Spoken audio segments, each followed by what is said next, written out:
They offered a fortune to make their son sleep. But my grandmother's lullaby wasn't a cure for insomnia. It was a key to a deadly family secret that would trap me within their walls. The Sterling residence wasn't a house, it was a statement. Perched on a cliff overlooking the city, it was all glass and white stone, a minimalist fortress that seemed to reject the very concept of warmth. The ad had been vague, posted on an exclusive agency's private board. Nanny required for high-profile family. Discretion paramount. Salary non-negotiable and life-changing. For a grad student drowning in debt, life-changing was the only part I needed to read. My interview with Mr. Alistair Sterling was conducted in a room that looked more like an art gallery than a living space.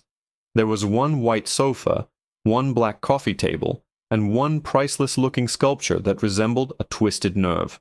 Mr. Sterling himself was cut from the same cloth, impeccably tailored suit, sharp features, and eyes the color of a winter sky.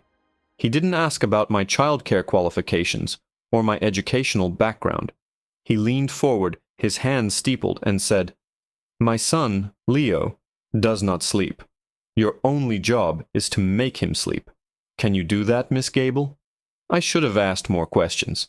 I should have wondered why a man with infinite resources couldn't solve something as simple as a child's insomnia. But the number he slid across the table on a small, heavy piece of cardstock silenced all my doubts. It was more than my parents made in a decade. "Yes," I said, my voice steadier than I felt. "Yes, I can." I met Leo that evening. He was 5 years old, with his father's piercing blue eyes but none of his coldness. His eyes were wide and ancient, filled with a frantic, buzzing energy that seemed too big for his small frame. The previous nanny, a weary-looking woman who scurried out of the house without so much as a goodbye, had simply told me, "Good luck, you'll need it." She wasn't wrong. The first night was a battle. Leo wasn't defiant or naughty. He was terrified. As soon as the lights were dimmed, a tremor would start in his tiny hands and spread through his whole body. He wouldn't cry or scream. He would just lie there, rigid in his bed, eyes fixed on a dark corner of his impossibly large room, and watch. He'd watch all night if you let him. I tried everything in the childcare playbook. Warm milk, bedtime stories about brave knights and friendly dragons, soft classical music, a lavender-scented diffuser. Nothing worked. It was like trying to soothe a soldier in the middle of a firefight. Every creak of the house, every rustle of leaves outside the panoramic window made him flinch. His father never checked on us. A silent, uniformed housekeeper would bring my meals to the door of Leo's room, and I'd eat them under the watchful gaze of a small, unblinking child who refused to surrender to the night. By the fourth night, I was exhausted and desperate. My life-changing salary felt like a trap. I looked at Leo, his little face pale in the dim glow of his starlight projector, his knuckles white as he gripped his blanket. He looked so lonely. I thought about my own childhood, about how my mother used to sing to me when I had nightmares. It was an old song, a folk lullaby she'd learned from her grandmother, with strange, gentle words in a dialect I barely understood.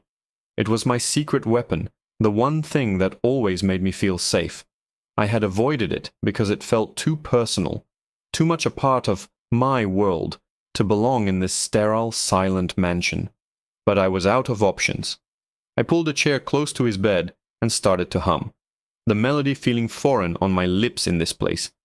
Then, hesitantly, I began to sing the words. Okna, sinku, okna, spinki. Viter v horach spit. Sribna rybka v rýchci syni. Tvoju mriju strazhit, ei. Sleep, my son. Oh, sleep now, little one. The wind in the mountains sleeps. A silver fish in the blue river guards your precious dreams. For the first time in 4 nights, something in Leo's rigid posture changed. His frantic energy didn't disappear, but it focused. He turned his head on the pillow and looked at me, his gaze intense, searching. I continued, my voice growing a little stronger, pouring all the remembered comfort of my own mother's love into the melody. I sang about the mountain wind and the silver fish, about the quiet forest and the moon guarding the sky. And then the miracle happened. His eyelids, which I was convinced were spring-loaded, began to flutter. His tight grip on the blanket loosened, finger by tiny finger. A soft sigh escaped his lips. He was falling asleep. A wave of triumphant relief washed over me. I had done it. I was earning my life-changing salary. I was on the final verse, my voice barely a whisper, when his own small voice cut through the silence. It wasn't a sleepy mumble. It was a clear, terrified whisper, a perfect echo of the lullaby's forgotten lyrics. Boza dvermai chorti kodyat, shob tebe zabrati. Because behind the door the devils walk, waiting to take you away. My blood ran cold. It was a verse my mother had never sung to me, a darker, older part of the song I'd never heard. Before I could even process how he could possibly know it, the door to the bedroom flew open with a deafening crack. Alistair Sterling stood in the doorway, his face not relieved, not happy, but a mask of pure, murderous rage. His eyes were locked on me, blazing with a cold fire that made me feel like I was about to be turned to ice. He strode across the room, grabbed my arm in a painfully tight grip, and leaned in close, his voice a low, dangerous growl that ripped through the quiet room. "Where?" he snarled, his grip tightening like a vice. "Did you hear that song?" His fingers were like iron bands around my arm, crushing the bone. Behind him, Leo was sitting bolt upright in his bed, his face a pale moon in the dim light, his eyes wider than I'd ever seen them. He wasn't looking at his furious father. He was looking at me, with an expression of dawning, terrifying recognition. "I asked you a question," Alistair Sterling hissed, his voice dangerously low. The scent of expensive cologne and something acrid, like pure rage, filled the air. It's my mother's," I stammered, my mind racing. She sang it to me. It's a family song. From my grandmother. My voice was a pathetic squeak. His grip didn't loosen. He studied my face, his piercing eyes searching for a lie, a flicker of deceit. "Your grandmother," he repeated, the words tasting like poison in his mouth. "Where is she from?" "A small village, in the Carpathians. You wouldn't have heard of it. Try me." "Try Zub," I said, the name feeling heavy and strange on my tongue. It was a place I'd only ever heard about in my grandmother's fractured stories, a ghost on a map. Alistair Sterling's face went absolutely white. For a second I thought he was going to strike me. His grip tightened impossibly, and then, just as suddenly, he released me, shoving me back a step. He ran a hand through his perfect hair, disrupting its severe order for the first time since I'd met him. He looked from me to his son, who was still sitting frozen in his bed, and a look of profound conflict, a war of fury, and something that looked disturbingly like fear, played out across his features. He grabbed my elbow and hauled me out of the room, shutting the door behind us with a soft but decisive click, leaving Leo alone in the dark. We were in the long, silent hallway, illuminated by cold, recessed lighting. It felt like a sterile tunnel with no escape. "My wife," he said, his voice now a strained, raw thing. "Leo's mother. She sang that song. That exact version, with those exact words. She told me she wrote it herself. She told me it was from a place no one could ever find." My heart hammered against my ribs. I don't understand. It must be a coincidence. It's an old folk song." "There is no coincidence in this house, Miss Gable." He cut me off, his voice dropping back to that icy, controlled tone. "She was from Trizub. She was the only person alive who knew that song." He took a step closer, backing me against the cold wall. "So I will ask you one more time. Who sent you here?" "No one, I swear. I answered an ad. I needed the money. I'm just a student." My own desperation made me sound guilty, but it was the truth. The entire, absurd truth. He watched me for a long, agonizing moment. I could feel him weighing my story, running it through some cold, internal calculus. I wasn't just the nanny anymore. In his eyes, I was an agent from a past he had tried to bury, a ghost who knew a forbidden melody. Finally, he seemed to reach a decision. "The non-disclosure agreement you signed is ironclad," he said flatly. "A breach of its terms would have consequences you cannot begin to imagine. From this moment on, you will not leave this property. Your communication will be monitored. You are here to do a job, and that is all. I wanted to run. I wanted to scream that he could keep his money, that I wanted no part of this, but the look in his eyes paralyzed me. I had stumbled into a cage, and the door had just slammed shut. He walked me back to the door of Leo's room and opened it. Leo hadn't moved. He was just watching the door, waiting.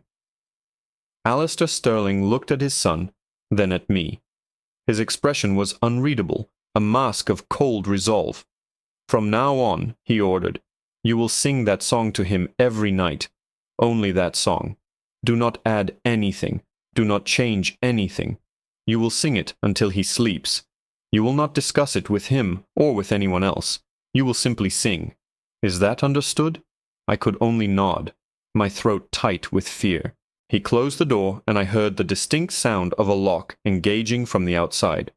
I was a prisoner in a 5-year-old's bedroom. I looked at Leo. The terror in his eyes had been replaced by a quiet, heartbreaking hope. He looked at me as if I held the key to everything.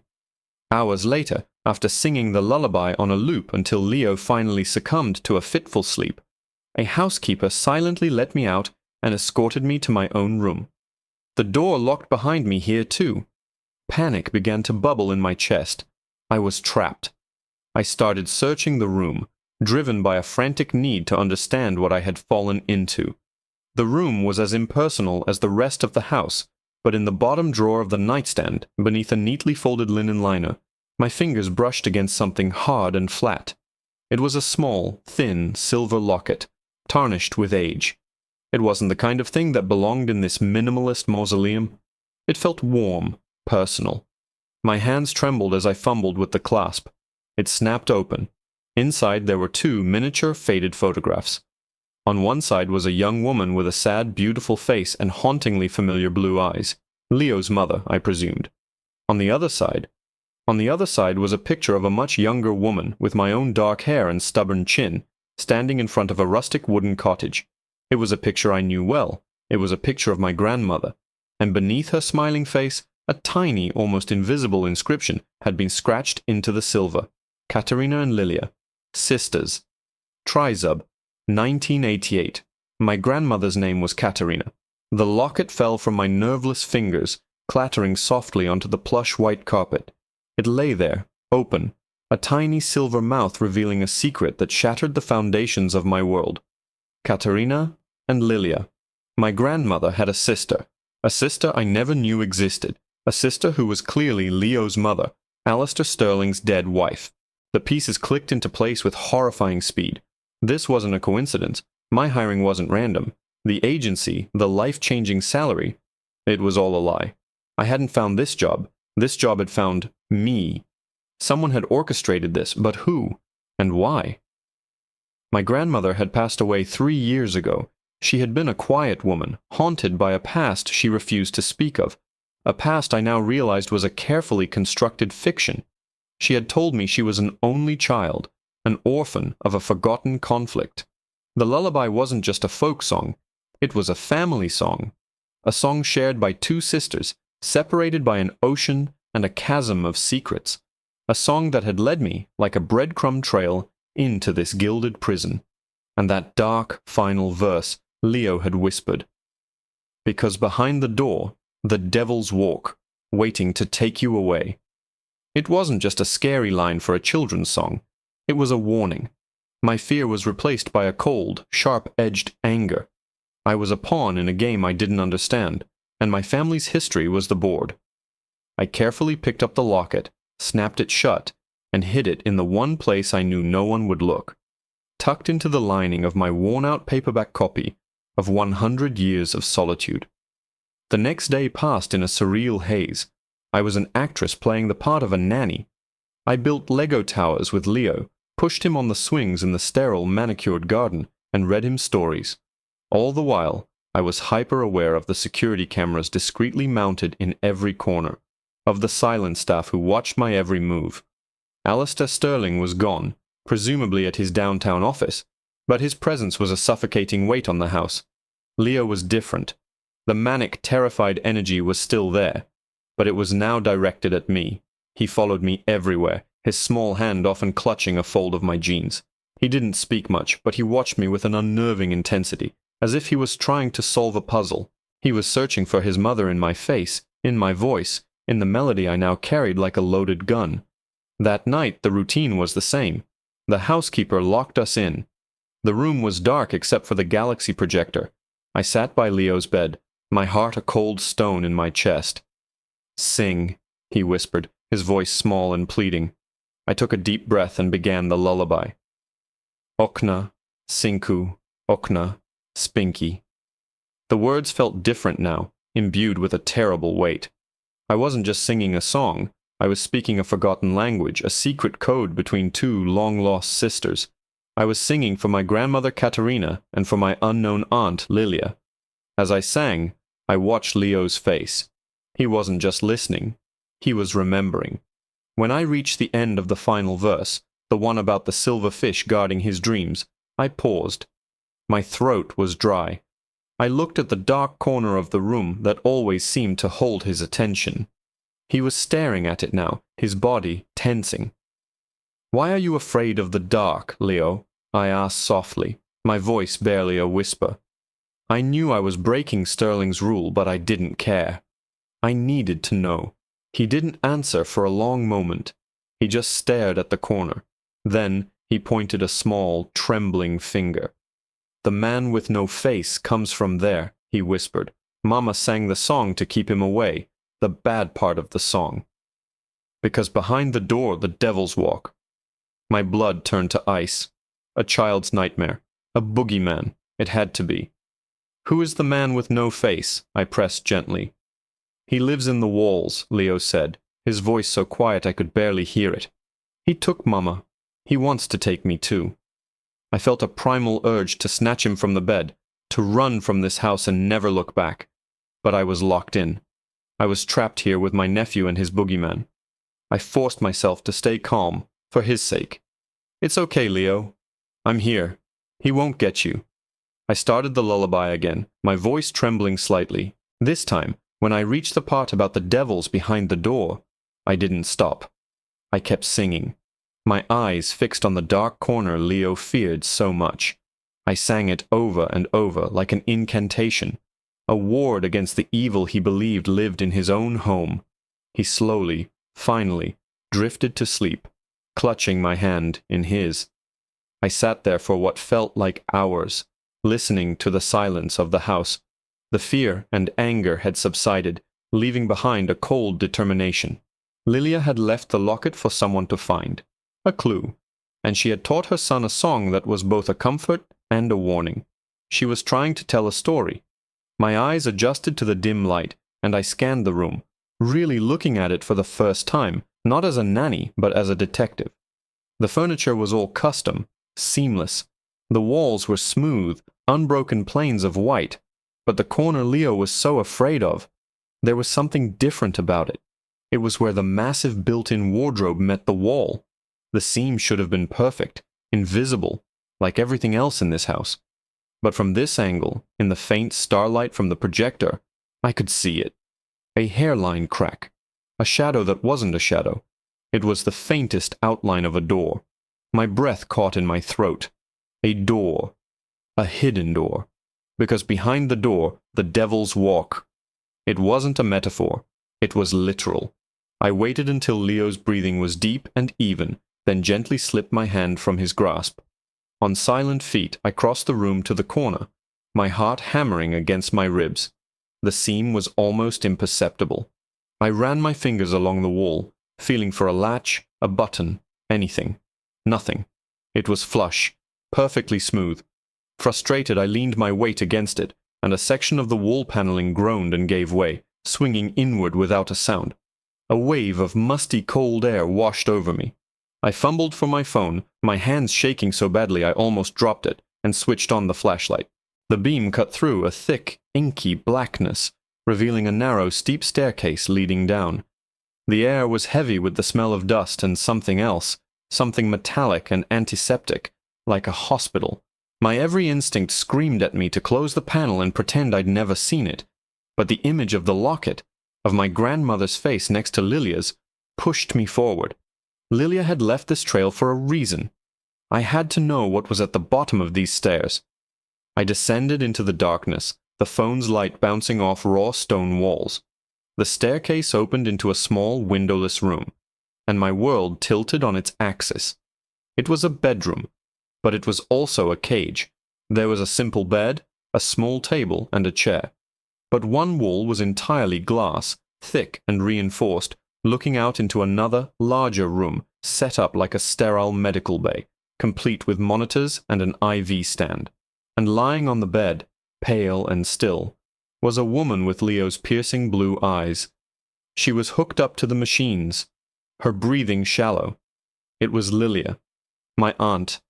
She wasn't dead. She was a prisoner. A gasp escaped my lips, and a figure in the medical bay turned. It was Alistair Sterling. He wasn't dressed in his sharp suit, but in medical scrubs. The look on his face was not of surprise, but of weary resignation. He pressed a button on a console, and his voice, tinny and artificial, filled my small chamber through a speaker. "I knew you would find this. She would have wanted you to." "What is this?" I whispered, my voice choked with horror and disbelief. "What have you done to her?" "I am trying to save her," he said, his voice raw. "Lilia has a rare degenerative neurological condition, genetic, one that tribes of superstitious villagers believed was a curse. They said her family was haunted by the man with no face, a spirit that slowly stole your identity, your memories, yourself, before it stole your life. It took her mother. It almost took her. My grandmother, Katerina, had fled, but Lilia had stayed. I met her when I was traveling," Alistair continued, his eyes fixed on his wife's face. "I promised her I would find a cure. I poured my entire fortune into it, built this private facility, hired the best minds in the world. But the disease is aggressive. It causes paranoia, hallucinations. She would have episodes, terrified of me, of the doctors. She called us the devils trying to take her away. She began to fear the night, believing the man with no face was coming for her. That's when she started singing that song to Leo. It was her way of warning him. It all made sense. Leo's terror wasn't of a monster, but of his own father trying to help his mother during her violent, confused episodes. The man with no face wasn't a demon. It was the disease itself, the faceless horror of losing one's mind. "Why didn't you just tell me?" I demanded, anger and pity swirling within me. "Because the last nanny I trusted tried to go to the press," he said, his voice hard as steel. "The story she would have sold. Billionaire Locke's mad wife in dungeon would have destroyed everything. The research, the specialists, Lilia's only chance. I couldn't risk it. When my investigators found you, her sister's only living relative, I saw a different kind of chance. I had to know if you were like her, if you could be trusted." Leo's reaction to the song. It was the final test. He pressed another button, and the thick glass door to my chamber slid open. "The experimental treatment is working," he said, his voice thick with emotion. "Slowly. But it's working. The doctors believe a familiar, trusted presence, one from before her illness, could help anchor her, could accelerate her recovery." He was looking at me now, not as an employer to an employee, but as a desperate man making a plea. "She needs her family. Leo needs his mother, and I cannot do this alone anymore." Tears streamed down my face as I walked out of the hidden room and stood beside him, looking through the glass at the sleeping woman who shared my blood. My aunt. I thought of my lonely grandmother, who must have lived her entire life with this terrible secret, this grief. I thought of Leo, terrified in his bed upstairs. I looked at Alistair Sterling, a man I had believed to be a monster, and saw only a husband fighting a desperate war for the woman he loved. "What can I do?" I asked. The next evening, I didn't sit in a chair by Leo's bed. I sat on the floor beside the hidden panel, which was now left slightly ajar. I began to sing, and this time I wasn't just singing for the little boy upstairs. My voice traveled down the stone staircase, through the open door of the glass room, a thread of memory and hope cast into the darkness. Oshna, Sinku, Oshna, Spinki, Viter, Vuhorak, Spit. As I sang the verse about the silver fish, a flicker on one of the medical monitors caught my eye, a spike in brain activity. Hope, fierce and bright, surged through me. Alistair stood on the other side of the glass, his hands pressed against the cold surface, his shoulders shaking with silent sobs. I kept singing, my voice growing stronger, clearer, a lullaby that was no longer a warning, but a promise. A promise that the devils were gone, and that Lilia Sterling, my aunt, would no longer have to sleep in fear. She was not alone. We would wait for her to wake up together.